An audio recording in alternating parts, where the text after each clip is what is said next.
Shalom, salam sejahtera untuk kita semua. Kita berjumpa lagi di program Renungan Pagi. Tahun ini judulnya adalah Pulang ke Rumah. Dan hari ini, tanggal 22 September adalah misi rumah tangga. Baik, sebelum kita lanjut, kita mendengarkan renungan pagi hari ini, mari kita satu di dalam doa. Bapa di surga, pada pagi hari ini kami lagi bersyukur dan memuji nama-Mu. Karena Engkau sudah menjaga melindungi kami sepanjang malam, kami dapat berbaring dengan tenang bangun pada pagi hari ini.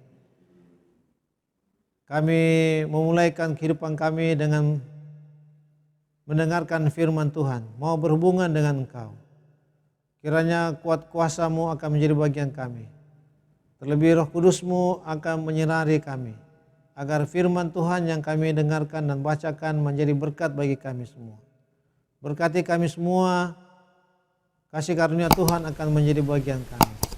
Terpujilah nama Tuhan, di dalam nama Yesus kami sudah berdoa. Amin.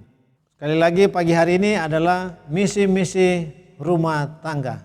Ayat kita adalah terdapat di dalam Matius 25 ayat 35. Sebab ketika aku lapar, kamu memberi aku makan. Ketika aku haus, kamu memberi aku minum. Ketika aku seorang asing, kamu memberi aku tumpangan. Mari kita ikuti keterangannya yang terambil di dalam seri Membina Keluarga, jilid 4 halaman 320-321. Misi rumah tangga itu melampaui lingkungan anggota keluarga itu saja. Rumah tangga pengikut Tuhan harus menjadi sebuah pelajaran yang menggambarkan keunggulan dari prinsip-prinsip hidup yang benar. Gambaran seperti itu akan menjadi satu kekuatan demi kebaikan di dunia ini.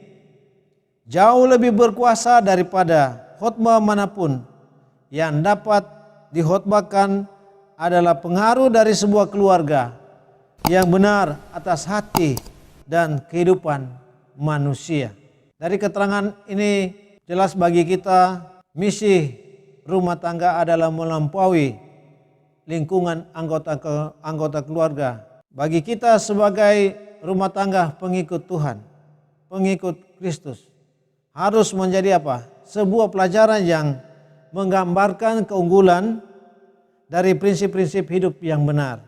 Dan prinsip-prinsip benar yang kita lakukan sehari-hari itu jauh lebih daripada khotbah atau apa yang dikhotbahkan. Karena kita sudah menerapkan prinsip-prinsip kebenaran ini seperti yang terdapat di dalam ayat kita pagi hari ini. Banyak lagi orang yang lain terhadap siapa kita bisa menjadikan rumah tangga kita suatu berkat. Hiburan sosial kita janganlah diatur oleh ketentuan kebiasaan dunia, melainkan oleh Roh Tuhan dan pengajaran dari firman-Nya. Bangsa Israel di dalam semua pesta mereka mengikut sertakan orang miskin, orang asing, dan suku Lewi yang merupakan pembantu imam di bait suci maupun guru agama dan misionaris. Mereka ini diperlakukan sebagai tamu-tamu bangsa untuk membagikan keramatamahan mereka dalam semua pertemuan sosial dan pesta rohani, dan untuk dirawat dengan baik waktu sakit atau sedang memerlukan pertolongan. Orang-orang seperti inilah yang seharusnya kita undang ke rumah kita. Betapa besar sambutan seperti itu akan menghibur dan membesarkan hati perawat atau guru utusan Tuhan. Orang yang berbeban berat, ibu yang bekerja membanting tulang, atau orang yang lemah dan lanjut usia, ibu yang sering tidak mempunyai rumah dan bergumul dengan kemiskinan dan banyak kekecewaan. Bagi kita, inilah fungsi bagi kita rumah tangga kita masing-masing. Menjadi misi dalam rumah tangga kita. Dalam membangun hubungan sosial. Kalau orang Israel seperti kita ikuti tadi bahwa mereka dalam mengadakan pesta, maka mereka mengundang orang miskin, orang asing dan suku Lewi, orang-orang yang membantu dalam imam di bait suci. Dan ini menjadi contoh bagi kita, bagaimana kita memperlakukan orang lain di lingkungan sosial kita kepada orang lain, sehingga mereka akan melihat akan roh Tuhan akan ada tinggal di dalam rumah tangga kita. Di dalam Lukas 14 ayat 12 sampai 14. Apabila engkau mengadakan perjamuan siang dan atau perjamuan malam, Yesus katakan, janganlah engkau mengundang sahabat-sahabatmu atau kaum keluargamu atau tetangga-tetanggamu yang kaya, karena mereka akan membalasnya dengan mengundang engkau pula, dan dengan demikian engkau mendapat balasnya. Tetapi apabila engkau mengadakan perjamuan, undanglah orang-orang miskin, orang-orang cacat, orang-orang lumpuh, dan orang-orang buta, dan engkau akan berbahagia karena mereka tidak mempunyai apa-apa untuk membalas kepadamu, sebab engkau akan mendapat balasnya pada hari kebangkitan orang-orang benar. Bapak, Ibu, saudara-saudara sekalian yang ada di rumah mengikuti program ini, ayat ini jelas bagi kita, tetapi untuk mempraktikkannya sangat berat, saudara.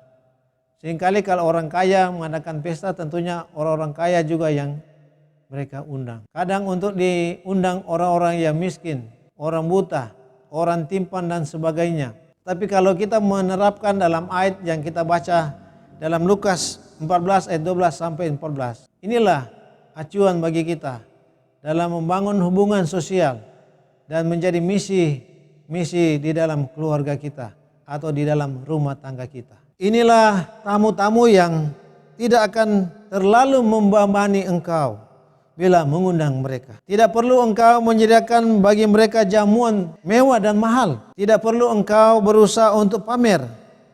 Kehangatan sambutan yang ramah, satu tempat di ruang keluarga, satu kursi tambahan di meja makan, kesempatan untuk membagikan berkat pada waktu berdoa akan menjadi bagaikan seberkas kenikmatan surga bagi orang seperti mereka.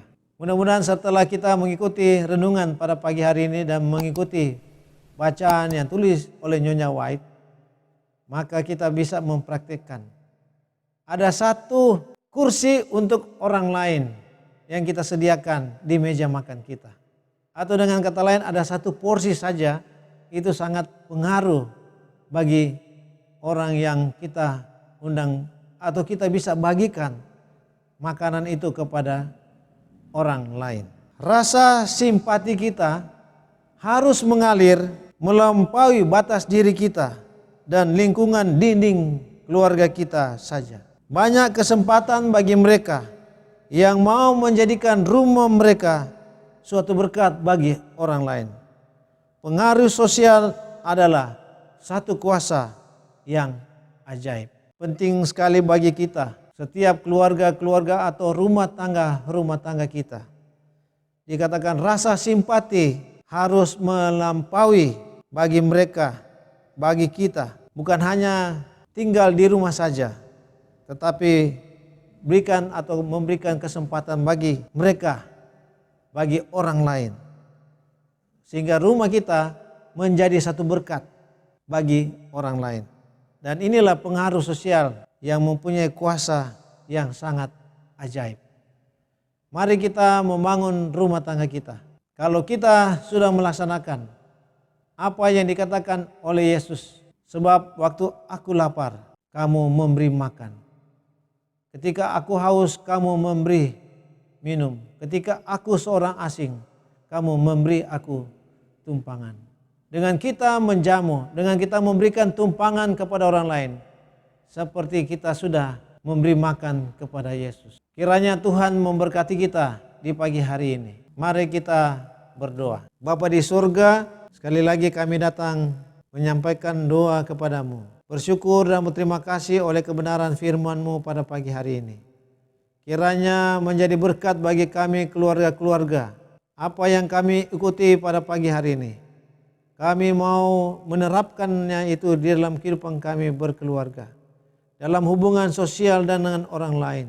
Ada waktu bagi kami untuk membagikan berkat itu kepada orang yang tidak mampu, orang yang berkekurangan, orang miskin, orang janda duda, orang yang sedang sakit dalam kehidupan keluarga kami masing-masing.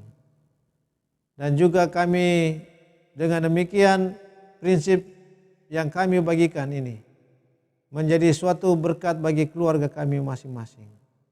Dan juga bagaikan kami telah menjamu Engkau ada di dalam keluarga kami masing-masing.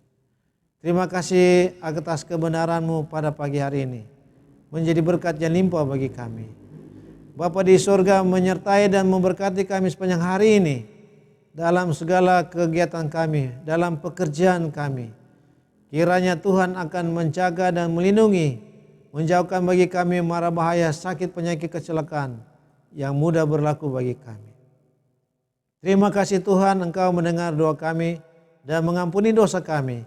Karena kami sudah berdoa dalam nama Yesus Tuhan dan Juru Selamat kami yang hidup. Amin. Sekian dan terima kasih.